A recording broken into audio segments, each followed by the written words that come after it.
a one-man team and looking to scale, this is the podcast episode for you. You're listening to Fluid, the digital marketing podcast that shares current and practical marketing advice. Marketing doesn't stagnate. It's always changing. It's always flowing. It's always fluid. Each week, we interview business owners and entrepreneurs to learn how they're utilizing online tools to grow their business. Today, I'm speaking with Sam. Hello. And he is an entrepreneur that has built a video business, and you've hired people to help scale your business, and you've utilized online tools such as social media, Wedding Wire, and others to generate your lead list and grow your client base. Yes, sir. So tell me a little bit about your business, how you got started, and why you're doing that over anything else. Yeah, so I've been doing video now for, I'm 26 years old, probably about 25 years. Mm-hmm. Professionally, I've been doing it for about 6. I went to Grand Valley 2001 to 2015. Graduated in 2015 with a bachelor's in film. From there, I moved to Ann Arbor and worked a job for about a year, working for somebody and working in, like, the commercial industry was not really for me. I didn't really like working for somebody and I guess being told what to do. Yeah. So I came home, worked a couple random jobs. I did construction. I sold phones at Sprint for a little bit. Decided, obviously, none of that's for me either. So I decided to just pursue my passion of filmmaking and video production, and started my own business, which being your own boss and starting your own business is the most exciting and fun thing you can possibly do. So Yeah. that's now, I think it's been about 3 or 4 years now that I've been full-time with my business, and it's growing every single year, and it's great. It's fun. Do you ever want to transition into having employees, or do you kind of want to keep it small? My big thing is keeping things small. I like being the person that you see from initial consultation or initial email all the way to the end of the editing process. Obviously, to scale any business, you need to delegate, which is always kind of hard for me. I don't like the idea of having a full-time employee because there's a lot that goes into that. I like having subcontractors. So, for example, I do a lot of weddings. So if I double book or triple book a wedding, I'll have 2 videographers go out for each one of those weddings. So doing stuff like that where I delegate jobs is pretty important. I don't know about I have a lot of problems with giving other people control of my business because it's my baby. It's something I've been working with for 4 years. So obviously delegating is super important, but I don't know how far I'll go with that. I don't want to be a huge video production company. I like the idea of me going to a job, filming, and then editing, and then taking all the money. Because, that's kind of... You like the margins. I like the margins of being a solo entrepreneur, business owner. But obviously you have to, if I want to continue to grow the business, you have to delegate and you have to hire more people. What's the process for building trust with someone? Because that's, it's a lot of trust you have to put into a subcontractor, someone that's not really even part of your business, to represent your brand. What do you look for in someone to make that call? That's a very hard question to answer. A lot of the people that I use, I've known for years. Yeah. So I have a couple videographers that went to Grand Valley with me. So I've known them since probably close to 2011. Or 2015, whenever I was in college. And then, I've known them forever. So I just kind of trust them. There's not that many people that I do trust with my business. However, the people that I do trust, I give them full control to be my business, I guess, and go out and film for me. I've got about 5 or 6 different videographers that I'll send out on any given day.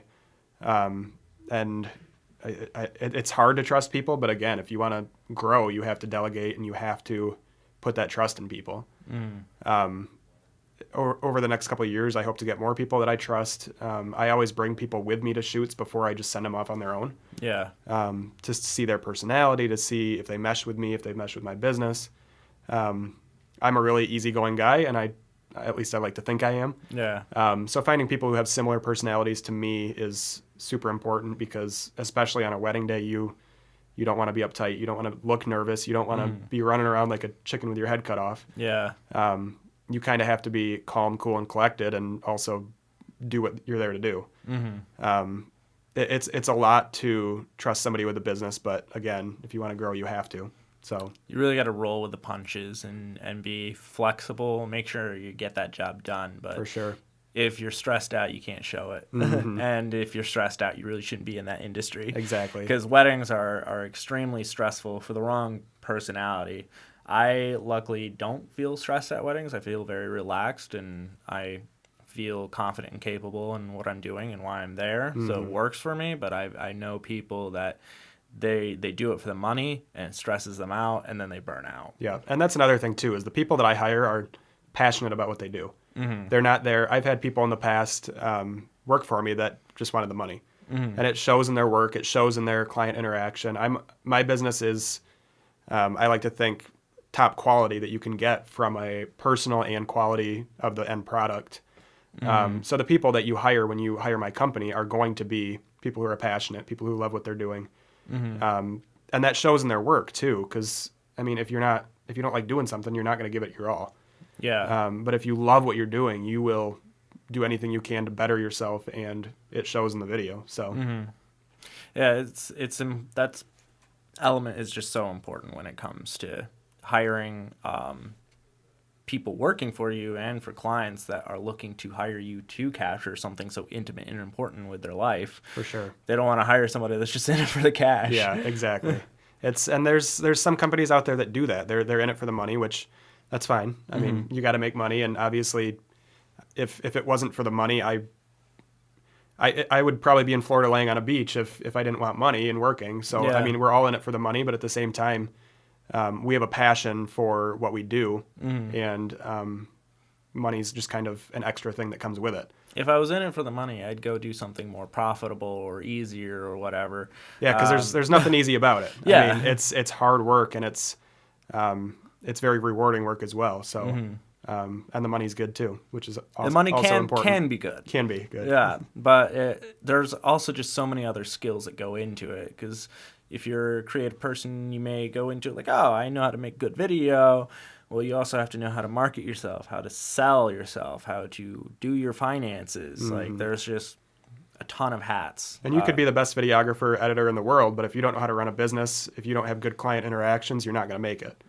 A lot of people like that partner with somebody else who are good at those things, and that's great. But if you want to be a solo business owner like myself, you kind of have to wear a lot of hats, and you kind of have to be able to do all of it. And obviously there's things that I do that I am not great at. I always say fake it till you make it. Yeah. I didn't know how to run a business until I started my own, and over the past 3 or 4 years, I've learned how to do it, and I've learned what works, what doesn't.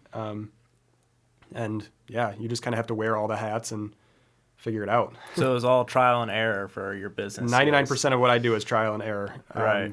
You don't really know things until you try it. Do you have any sort of tips or advice that could help, from your experience, help save people some big mistakes that you've made? See, that's another little bit of a hard question, because I always say things work differently for everybody. Yeah. So what might work for me might not work for you. What works for you might not work for me. I always say just try until it works. For example, I do advertising for my videos in several different places, but I know people who I've told about how I do it. They've tried it and didn't succeed. It kind of depends business to business how it works. I do a lot of Google advertising, and that works great for me. But it might not work for everybody. So it's kind of hard to give tips and tricks like that, because like I said, it could work for me. It couldn't work. It might not work for you. Well, let's explore that a little bit more about what you are doing. So what are the different methods that you use to market your business online? So I am 50% commercials, commercial work, and then 50% weddings. So for both of those, I advertise differently. Do you want me to start with commercial or weddings? Let's start with weddings for now. Okay, so weddings are easier to advertise because there's more websites that promote weddings. 99% of the brides that are getting married haven't been married before and don't know how to plan a wedding. So there's a couple sites like The Knot and Wedding Wire that kind of walk brides through it. So I pay for advertising on both of those, which a lot of people do, a lot of people don't. Some people it doesn't work for, some people it works for. Me personally, I make about 10 times the investment that I put in every single year off Wedding Wire and The Knot. So that's one of the biggest ways that I advertise for weddings. The other way that I advertise is through Google Ads, and that does weddings and commercial, so that kind of double dips. That's where I get a majority of my commercial work. is through Google Ads, which puts my ad to the top of the list if you search videography in Grand Rapids. I also advertise in Chicago, Traverse City, Detroit. So I get a lot of Chicago jobs because if you type in videography in Chicago, my name will pop up as one of the top ones. Do you also have a registered business on Google Maps for localized searches in the organic? I do. I don't have a traditional office. I work from home, so it's my home address. Yeah. But if you Google my business name, or if somebody just types in videography in Grand Rapids, I'll be on there, and technically my house is on it. But I do good at reviews too. So if you go on Google, I think I've got 15 different 5-star reviews. So I think that's a big organic search too. I don't pay to have that on there. It just kind of pops up. How do you get reviews? Do you ask them, offer something? What's your strategy? I always ask for reviews. It's one of those things that, especially weddings. So for weddings, I ask for reviews on WeddingWire, Knot, and Facebook. And then for commercial work, I ask for it on Google. Gotcha. Because no one with commercial is looking on Facebook. I mean, maybe some. Not a lot of people for commercial work look on Facebook to see your business. Yeah. But they'll Google your business name, and they'll go to your website. And if you Google my business name, the Google ads will come up with the reviews. So I always ask. If I think a job went well, I'll ask a client. I'll say, hey, if you were happy with what I did for you, can you just give me a review quick? Half the time they don't, just because they've got so much going on. Especially with weddings, it's always hard to get reviews because brides, after they get married, they're like done wedding planning, they're on their honeymoon, and then they're trying to get back in the swing of things in their real life. So they don't really have much time to go on Facebook and give you a review. Yeah. What about when you deliver the wedding? Maybe you could, because that's months after the wedding, you could be like, here's your wedding. Would you mind writing a review? I do that. I have a template that I send every bride after everything's done. That has the links, because you can send them a link that has, you just click it and it pops up on Facebook and it'll say, give SJK Productions a review. Yeah. So in my mind, it'd take 2 seconds to give me a review, but brides see the Dropbox link underneath it with their videos, so they scroll down and click the Dropbox link for their videos instead of giving a review. I deliver all of my weddings on a physical flash drive, and it's in a mahogany box that has their names engraved on it. That's cool. Interestingly enough, today I got an email from the store that I source all this from. They're having a closing sale, and I was like, no, I just built like a brand. Sucks. I put it in all my advertising material. Like, this is how I deliver my my weddings, and now they're closing down. So I went and did a bulk order for as many as I need for the weddings I have booked. That's funny. And got 40% off on them. Nice. That's cool. Yeah, so now I got to scramble to figure out, how am I going to start delivering? I got to now find. So that's a problem when depending on third-party vendors for certain things. I try to keep things as simple as I can throughout the process for myself, because I had 45 weddings last year. So trying to keep things as simple as possible. Spending an hour on something for every single wedding, I mean, that's a full work week of 45 hours. So just uploading to Dropbox and sending them a link is much easier for me than sending a flash drive, a physical drive. And then the problem with me with a drive is usually for a client, I'll deliver about 2 hours of footage for a typical wedding. So I'll give them their 5-minute recap. I'll give them their full ceremony and then the full reception. So that's about 2 hours, hour and a half to 2 hours of footage. If there's one issue on that video after I deliver it to a client, if I sent them flash drives, they wouldn't have the most updated video on their flash drive. Does that make sense? So if there's an issue, I just delete the one in Dropbox and then re-upload the new one. So in that sense, it makes more sense for me to just send a digital download, although I've always looked into sending physical. That's just kind of how I do things. Like I said, some things work for people, some things don't. So. It's I don't have as much volume as you do when it comes to weddings. So if I were doing 40, 50 weddings, I probably wouldn't be offering that. But I only do a handful of weddings throughout the year. So I can take the time to add a little bit of extra touch to it. Yeah, and that's where I want to get with my business. Right now I'm kind of doing mass quantities of weddings. I haven't quite found like a good number. Like 45 is way too much in a year. I love what I do, but after 45 of them, you get a little burnt out, you get tired. So I've raised my prices now since last year, and I'm seeing a little bit less coming in. So currently I've got 31 for this year, which is great. That's a lot of weddings.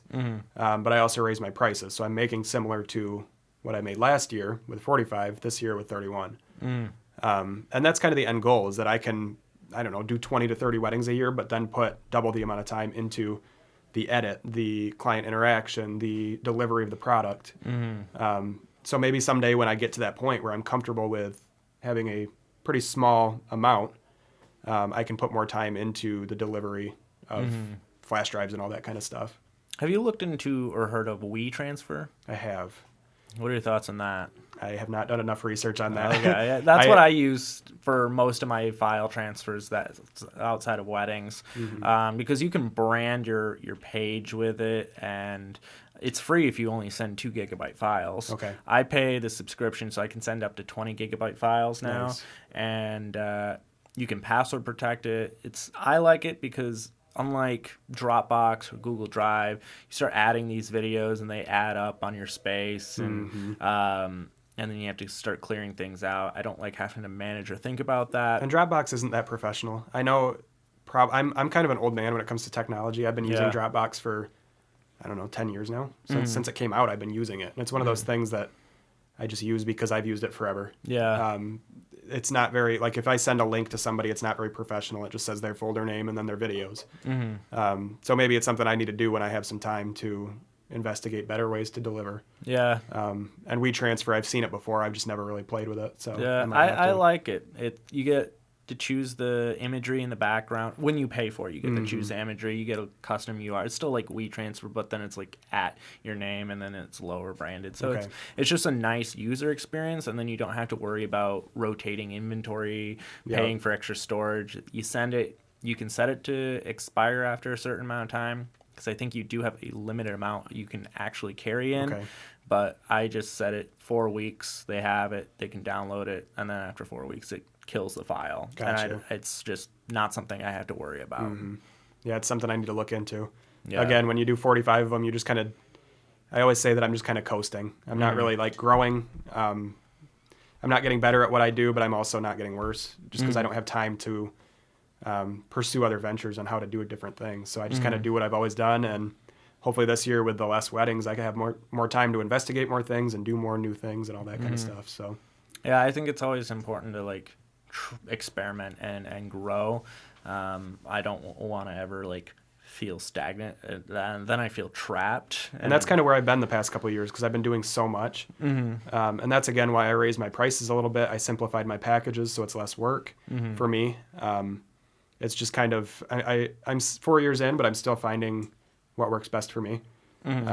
What's minimal work for maximum pay. That's what I always say. Yeah. And I'm trying to streamline things as much as I can so I have more time to learn more things, pursue more things within my business, do more jobs, but also not do as many weddings. So How do you track all that? Do you have like a CRM or a project management software you use? I have it all in my, it's not all in my brain. I use Microsoft Excel. Yeah. I just use spreadsheets. Like I said, I'm kind of an old man when it comes to that kind of stuff, but I use spreadsheets, and I'm also got a pretty photogenic memory. So like if I book a wedding, I'll know, hey, this weekend is this person's. They still owe me this much. It's my business, and there's a lot going on. So I just I keep on top of it as good as I can. But I don't use, like, there's a lot of different client management softwares. I don't use any of that. Everything's in Excel, which has worked for me. I had kind of the opposite problem because I'm always experimenting and trying new things. And so at a point, I was like using 3 different softwares, and I had like my Excel sheet that was my baseline, and then I was trying out different things. So I had just it didn't help me manage projects because I had information in different clouds. Yeah. And that was confusing. And if something works, I don't mess with it. Yeah. I've had great success managing 200 different projects every single year for the past 4 years, just using Excel, and it works great for me. I know where everything is. If I can access it from my phone if I need it. It's very easily editable. It works. So I one of these days when I grow more, I'll have to switch over to something else, but that's just what I Yeah. use for now. Well, Excel is pretty powerful, especially once you know how to like do all sorts of formulas and macros and all sorts of fancy things. You can really build a custom solution. So I've got like for my finances and budgeting, I've developed over the last 5 years and got it really fine tuned to how I want it to look, feel, operate, which is super nice when you can kind of dial in something to sure. to meet your needs. Yep. So let's talk about Google Ads. Have you seen a really good return on investment with that? Yes. Okay. Google Ads is the way that I get a majority of the work that I have, or at least new clients. I have a lot of recurring clients, retainer clients, but most of the times that I find a new client is through Google Ads, and it's kind of been my hidden secret for the last couple of years because either a lot of people don't know about it or a lot of people don't want to pay about it. So I'm kind of giving away my secret now. Yeah. But it's worked amazingly for me over the past couple of years. I probably made from one job. Typically, I pay for it for the year. Yeah. I probably get 10 to 15 jobs a year off of it. Yeah. So So you would get more results from Google AdWords than referrals? correct. Wow. Commercial is kind of hard for referrals, at least for me. Like I said, some people probably have success with it and some people don't. Referrals are great, but typically I don't get a ton for commercial. I don't know if that's typical for everybody, but that's just how it goes for me. Google Ads is how I get probably 75% of my new clients. That's really interesting because most people say, oh, go to networking events, referrals, like building it from the ground up. And a lot of people don't believe in the power of online marketing. They're I'm like, the "Oh, complete opposite. I don't believe in, and this probably is frowned upon in the community. I don't believe in networking events. I don't believe in reaching out for work. I've done all that. I've tried all of that, and maybe it's because I'm just me and people don't want to work with me. Who knows? But I've done networking events. I've done peer-to-peer groups. I've done all that stuff and never gained anything from it. I spent probably 2 years of starting my business, sending hundreds of emails every single day and never getting anything back. I went for a while because when I first started, I was all weddings. My first year, I booked 23 weddings and had probably one commercial job all year. From there, I realized weddings are great, but I also don't want to do 100% weddings for the rest of my life. So I started branding towards commercial work, and now I'm about 50-50. And I don't remember where I was going with that now. So do you use long tail keywords? Like, do you experiment with what you're targeting? I do, and like I said, if something works, I don't mess with it. So I've had good success with Google Ads. I have keywords, but it also puts me, the biggest thing for me is that it puts me first when somebody Googles. I have a cute little tagline that says something like, because I advertise in Detroit and Chicago, Yeah. where projects cost probably 5 to 10 times what they do in Grand Rapids. So my tagline says something like, big city quality, small city price, or something like that. So somebody in Chicago, which I've had this probably 20 times in the past couple of years, somebody in Chicago sees that and they say, okay, I can have this guy drive 2 hours to Chicago, do a job for us, drive 2 hours back, and it's still going to be half the price. And obviously it's me. It's not some big company that you're hiring. It's not 20 people with all this stuff that they bring. It's just me. So that's another way that I keep my costs down and make my clients happy is you don't have to pay for me to bring a bunch of people. It's me that shows up. I'm the one emailing you. I'm the one editing. I'm the one filming. And that's a big asset, at least to my clients, that I can keep the prices down, and I can charge $1,000 for a project that would cost them $10,000 somewhere else. And I still make out with the same amount of money that I would make if I were to charge $10,000 and bring 10 people. you know? Yeah. Okay. That's So really interesting. Those $1,000 jobs add up real quick when you are the only one getting paid. Yeah. If I were to be bringing a bunch of people, I'd have to pay all them, and I would still make the same amount. But I try to keep things low because I can do the filming, I can do the editing. So why do I need to hire a bunch of people? And most of your work comes then from advertising in these other cities? Not most of it. Probably about half of it is Chicago, Detroit. I mainly advertise in Traverse City for weddings because there aren't a ton of videographers in Traverse City, and I've got a reputation in Traverse City now where people assume I'm from Traverse City because I'm up there so much. I probably do 10 to 15 weddings in Traverse City a year. Wow. But that's another thing. I try to do things that other people aren't doing, and that's kind of goes back to you have to try until you actually win, because a lot of the time it doesn't work. Yeah. That's something I found out pretty quick, is that advertising in Traverse City, nobody else is doing it. It's not about being better. It's about being different.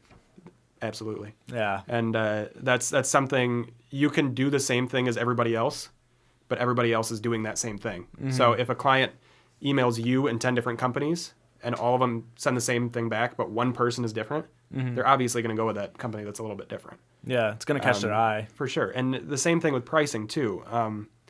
Like I said, I charge less than most people because it's just me.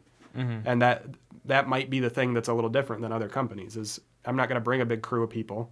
It's going to be me, and it's an asset for the client when you're talking to me from initial consultation all the way to the end, because it's not being handed to a bunch of different people. I'm not emailing a producer, then a videographer comes, and then they send it to an editor. It's one person. And that's a huge asset, at least to my clients. There might be some people out there that would rather a bigger company, but I work with small to medium-sized businesses who don't have $20,000 budgets. So having somebody come and do this for them for $1,000 or $2,000 is huge. And I still make out like a bandit because I'm the only guy there. Yeah. How much of your commercial work comes from Grand Rapids?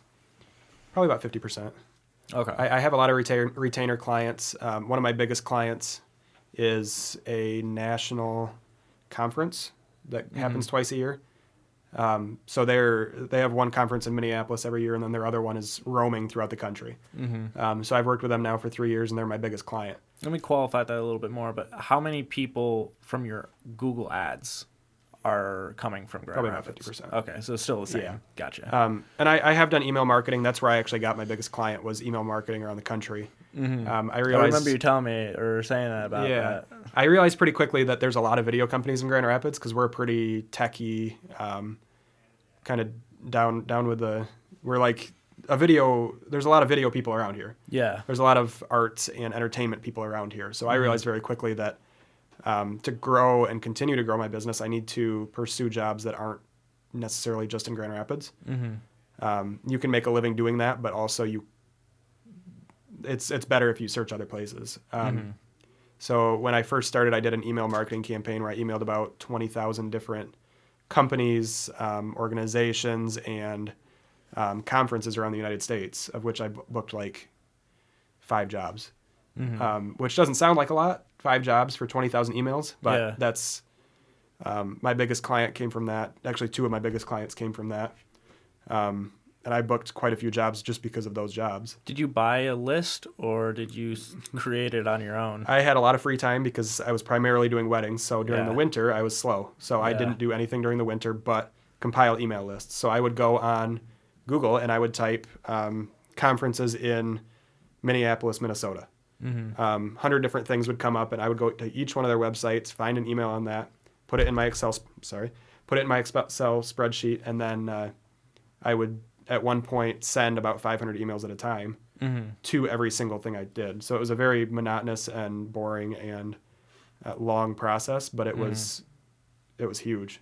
Have you considered training somebody, like an intern, or outsource it to a different country where you train them, tell them what this process is, because it's very step by step, and then having that almost autopilot lead generation while you focus on working? So I thought about it. You can hire virtual assistants. You can go on Fiverr and get it done. But it was one of those things that's like, no one's going to do it as good as I can, just because I know exactly what I'm looking for. Somebody might do it better than me, but not how I want it done. And now I don't do any of that because I'm too busy to do that. Yeah. But back in the day, I had thought about it, but it was also, I wanted full control. I wanted to pick and choose which organizations I wanted to work with. And I didn't want to buy lists, because that's like, there's 70 other people out there buying the same list, sending spam emails to these. I wanted to be the only person that was sending these organizations emails. And it worked. What I did worked. So I've kind of researched into email marketing, and I've done a little bit of my own.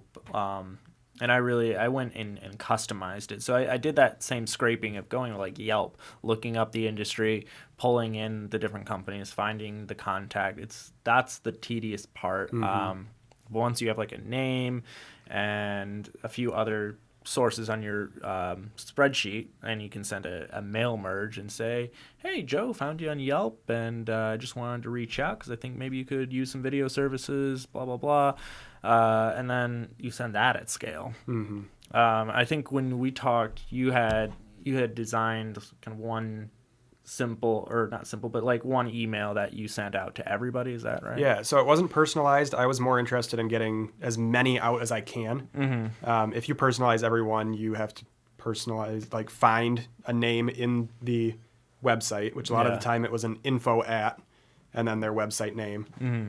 So I wouldn't have a name for anybody. I would just put like to whom it may concern. And then I had a built like 2-paragraph thing that just said, hey, this is what we do. This is how we can benefit your organization. We know that we'd be a good return on investment for you. And then we had a link to our website where we built a landing page that they could click on, go to our webpage, and see a bunch of work that we had done. And from there was a contact at the bottom where they could contact us and get a quote. We told them we'd get them a quote within an hour, which we did when people inquired.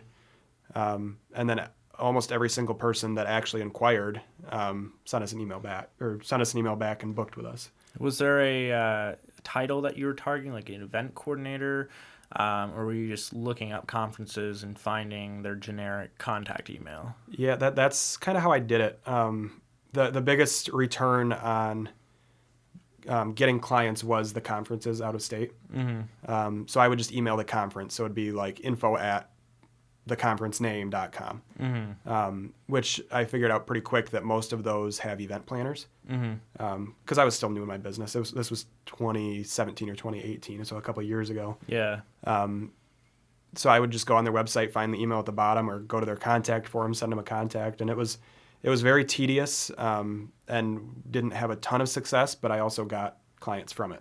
And from those clients, now I have work to show and to get more clients, and that it was great, but it was also pretty discouraging because you send 10 to 20,000 emails and you get 5 back. You're like, I'm doing something wrong. But now, like I said, some of those clients are my biggest clients. So it was definitely worth it. It's a numbers game for sure. For sure. Yeah. What percentage of your marketing versus like Facebook, Google Ads, like for your budget, what percentage would you put into each online source? I don't do any Facebook, don't do any Instagram. I've tried, never had success. It's probably 25% across all 4 different places that I advertise. I do some bridal shows too, which I consider part of my advertising. Okay. I'd probably say that's about 20%. Then Google, Wedding Wire, and The Knot are probably 25% each. So. Okay.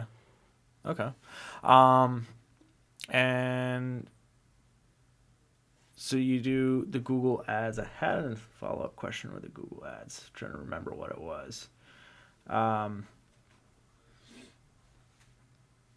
It's slipped my mind. That's okay. Yeah, I mean, it's one of those things that I investigated quite a bit when I started my business about Google Ads. And I realized not many people were doing it in our area. And still, now that I'm saying this on camera, I'm sure everybody's going to go do it. But I've also had people that I know who have tried it and it didn't work for them. Yeah, I think that different things work for different people. Yeah, and different companies too. So my big thing with my company, I don't have 2 different businesses, a wedding business and a commercial business. I keep everything under one hood because my clients, at least my clients, like to see that I can do any job that you put in front of me. I can go shoot a conference, or I can go shoot a wedding, or I can go and do, I don't know, a product video or whatever you want. I could do a music video, and my clients like that. So with Google Ads, I kind of make sure that people know that too, that I'm a full service video production company. And a lot of the companies are very niche in what they do, which is good. I mean, a lot of people have told me throughout that you need to niche, and at the same time, didn't never want to do that. Yeah, that's kind of where I'm at. Like, I know I need a niche, but I don't want to. I had one client, for example, that she runs a nonprofit. She's the president of a nonprofit in town. So I booked a job with her, did the video. It was great. Then they had an event for that. The first video was more of a talking heads introduction to the organization. Second video was an event that they were hosting that I went and shot. So I shot an event, which is completely different than a talking head video. From there, she got married. So she hired me to be her wedding videographer.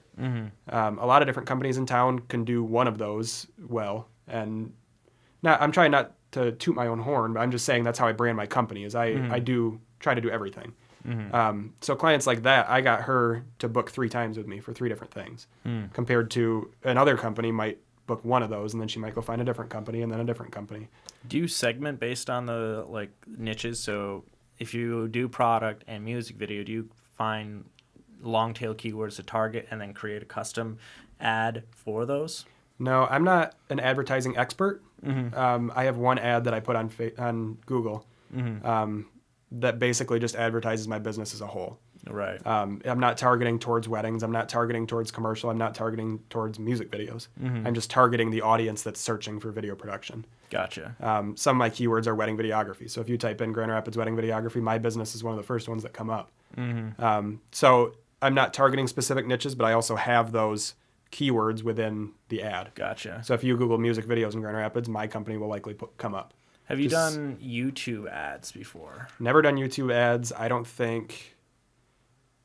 I've done Facebook and Instagram and never had any success, and I kind of put that YouTube in the same category a little bit. Well, the thing is, Facebook and Instagram, they're intrusive advertising. YouTube is almost a hybrid because it uses the platform as Google. So when someone searches that keyword, instead of seeing that ad right there on the front page, they search it and then they go watch a YouTube video. So if they were searching for wedding video, they go onto YouTube and then there's this little 5-second, hey, I do wedding videos. Have a good day. Enjoy your video. Yeah. And then I think it'd be a good avenue to go towards. I just don't know if it would necessarily work great for me, but you never know till you try. I've had enough success in the other places that I advertise that I haven't really pursued YouTube. I don't know if it's necessarily my audience to advertise on YouTube, but who knows till you try. Yeah. Well, you started a YouTube channel. How's that going? It's going slow, but it's about what I expected. Yeah. I started I don't really know what to call it, a tutorial, business, videography, just kind of everything with video and running your own business YouTube channel. I think I've got like 54 subscribers right now from 0. And it's fun. I'm enjoying it. I was always a little bit scared to do it. I've always wanted to do it because I'm pretty much doing what I do, obviously, to make money and support my family. But I also like helping others. I like helping different organizations. And I've become successful in what I do, so I'm trying to help other people become successful in what they do. So doing these tutorials and explaining my process for things, I'm not doing it for the money because with 54 subscribers, I'm not making any money. Yeah. But I'm having fun doing it, and if I can help one person, I'm having fun doing it. So yeah, so you're not catering towards your client base. You're catering towards a different audience. Correct. I'm catering towards creatives who... my thing that I said in my first video that I made was I'm trying to make these videos for somebody who feels stuck in a 9-to-5 job like I was. You're doing it for more of the passion and love of it. Yeah. And I know I probably won't get jobs from it, which is fine. It's more of just I have this all in my brain and I don't really have many people to talk about what I do with. So trying to help people online and maybe building a community of other videographers who are interested in what I do. That's pretty important to me, and I think I'm a pretty good teacher at what I know. So trying to help people who feel stuck in their job and want to pursue something better and make a better living. And if someone wanted to check out this channel, what would they look up? You would have to search my name. I don't know the exact URL because I don't have enough subscribers to create a custom URL. Just go to YouTube/PX158. Yeah, exactly. Yeah. If you type my name, you can find it. My name's Sam, and then Kiste, Kiste. Okay. And that's how you can find it. And we've been doing it about 3 weeks now. I think I've got almost 1,000 views on videos. That's pretty good for like your first 3 weeks. Yeah, it's slow, but I didn't necessarily expect it to take off. I'm just kind of doing it because I like it. And if something happens with it, that's great. If something doesn't, if I help one person doing it, that's all that matters. Awesome. We're just about out of time, so...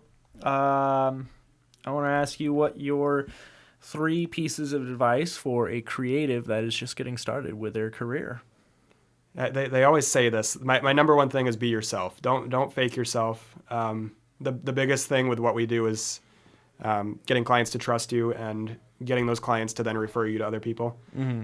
If you're fake, if you aren't truly yourself, people aren't going to like you and people aren't going to want to work with you. The second thing is be different than everybody else. We kind of talked about that a little bit earlier. Don't follow the wave that everybody else is following, because you're going to be up against 10 different video companies no matter what you're doing, and you need to set yourself apart from them. Explain to customers why you're different and why they should book with you instead of somebody else. And the third piece of advice, that's a good question. The bonus tip. Yeah, I don't know. Have fun. Don't do it if you don't like it. Yeah. The thing that's so important. The thing that is best about me is that I love what I do. Every single second. I mean, I'm here doing this podcast because I love talking about it. It's a fun industry to be in. It's not easy at all. It's hard to get into. It's hard to sustain. But have fun with what you're doing, and if you're not having fun, then you shouldn't be doing it. Yeah, then you're just in it for the money, and this is not a business to get in it for the money. And that goes back to my first tip, is that be yourself. If you're in it for just the money, you shouldn't be doing it. Yeah, so if you're looking to get into wedding videos because you think it's profitable, don't. Clients can tell that you're not having fun if you're not having fun doing it. Yeah. And especially a bride and groom, they don't want somebody who's not fun at their wedding. So. Yeah. I've had people that I've had second shoot with me that don't necessarily enjoy doing weddings, and it's a different experience versus working. It's subtle. It's not something you're even aware of, but if you're not fully in on it, you're gonna have this nuanced vibe that you can't control, that people pick up on, and like, oh, okay, you don't really actually like doing this, do you? And like I said before too, is if you're not having fun doing it and you're not passionate about what you're doing, it's going to show in your work. And again, if you're not having fun doing it and it shows in your work, clients are going to see that, and they're not going to book with you, and you're not going to be successful. And your business just exactly have fun, because it is fun. Yeah, it really is. All right, well, thank you, Sam, for coming on the show. Thank you for having me. If people want to learn more about your business and what you do, where can they go? And my website is www.sjkvideoproductions.com. All right, thank you. This has been the Fluid Digital Marketing Podcast.